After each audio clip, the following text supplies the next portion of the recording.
You've probably heard stories of inmates coming in and stirring all kinds of trouble in jail, like starting fights and forming up gangs. This time, a prison officer is under investigation for disobeying the law through her unethical actions and her interactions with an inmate. A 30-year-old prison guard named Sharleen O'Banion is called into the interrogation room after she has been reportedly accused of having an inappropriate relationship with an inmate. The inmate was Jason Parker, who was arrested due to theft, resisting arrest, and possession of firearms.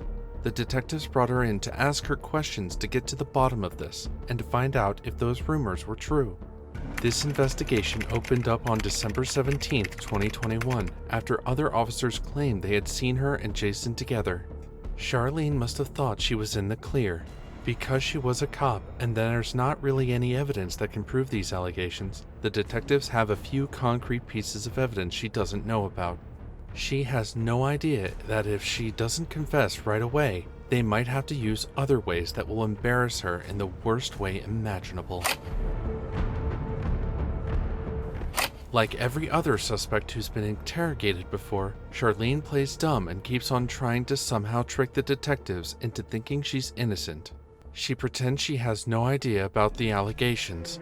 The detective, however, with his experience in interrogating suspects all day, just goes straight into questioning and starts off by informing her that they've been told about the inappropriate relations between her and Parker. The detective goes on to ask an open-ended question about letting Sharleen start and tell them her version of the story. Instead of a story, Sharleen just straight up says that she knows nothing about what they mentioned. Then the detective asks if she's contacted Jason Parker through any phone calls from the jail, and Sharleen seems to be pretty confident saying she did not. Have you talked to him on any jail phone calls or anything like that? No. Not at all? Okay. The detective asks this very question before revealing any kind of evidence. While Sharleen thinks that she has a chance of bluffing her way out of trouble, the detectives have by this point caught on, and there's a lot of evidence that they haven't revealed to her yet. Rather than showing more evidence, the detective tries to see what else she can come up with and asks another question. He asked her where she thought these allegations would come from. Sharleen named another inmate named Justin Coker, who didn't like the one time she talked to Parker through a window, confronted Parker, and it's most likely he's the one to spread this rumor. And where would you think that, this allegation would come from, if there's... I had a feeling this was coming. So there was an inmate named Coker, Justin Coker.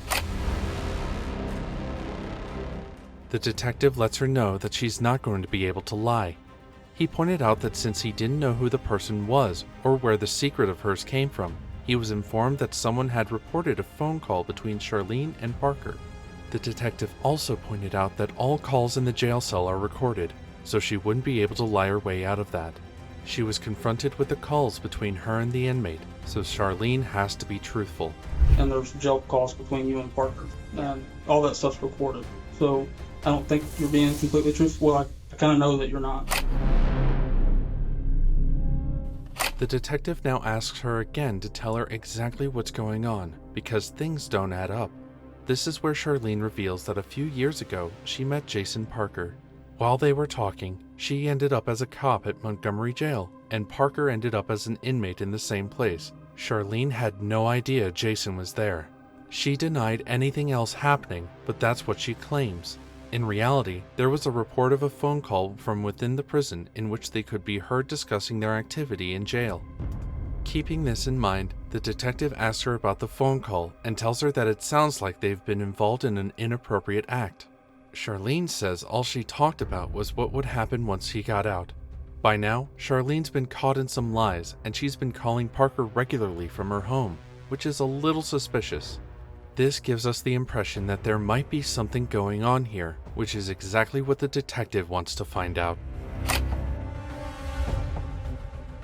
When the detective asks her if there were any photographs she gave the inmate, it sounds like the detective might have more evidence. Sharleen did say she gave him some photographs, but those were only of Parker's mother and his dog that Parker himself asked for. The detectives then ask again if at any moment she was alone with Parker, and as expected, Sharleen denies it again. Sharleen has been working in the jail for some time, and this would most likely give her the details of the jail. What we mean is that it's most likely she knows where all the cameras are, where the blind spots are, and what other officer at what time goes where. All these details make it easier for her to have a relationship, plan her interactions with Parker, and not get caught. Just then, the detectives decide to play an audio from her phone call with Parker. This audio is from when Parker calls her telling her that he won $30 and then continues on about how she's waiting for him to come home. For many, listening to our own voices is a little awkward, but listening to yourself with two other people in the same room and engaging in a conversation with a flirtatious undertone makes it 10 times worse, especially when the fact that you've been caught hits you. The audio keeps playing and reaches a point where Jason Parker talks about an intimate encounter they had, which doesn't sound like it happened 3 years ago. The detective points out this exact thing, and Sharleen just denies that this doesn't sound recent at all. This shows that the detectives will have to give her some more pieces of information, because this woman just won't give up. She's still saying that whatever happened that Jason was referring to happened outside of prison 3 years ago. But if you think about it, it's a bit odd for two people to recall something that happened that long ago in detail. What made the detectives even more suspicious is that earlier Sharleen couldn't remember a thing about her relationship, and then in the phone call, everything is described in such detail. Sharleen is really sticking by her story, so the detective has to remind her that this may be the last chance for her to be honest. Once they leave the room and she's found guilty, the consequences can be much more severe. This must have made her realize how much of a mess she could get into, so she finally comes forward to confess about what happened a few months ago.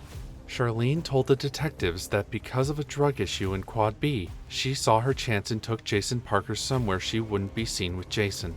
Now the issue that is brought up is consent. Previously, things had gotten so bad, and the inmates had to go under so much abuse that the federal government had to pass a law that criminalizes all kinds of intimate interactions between prison staff and inmates.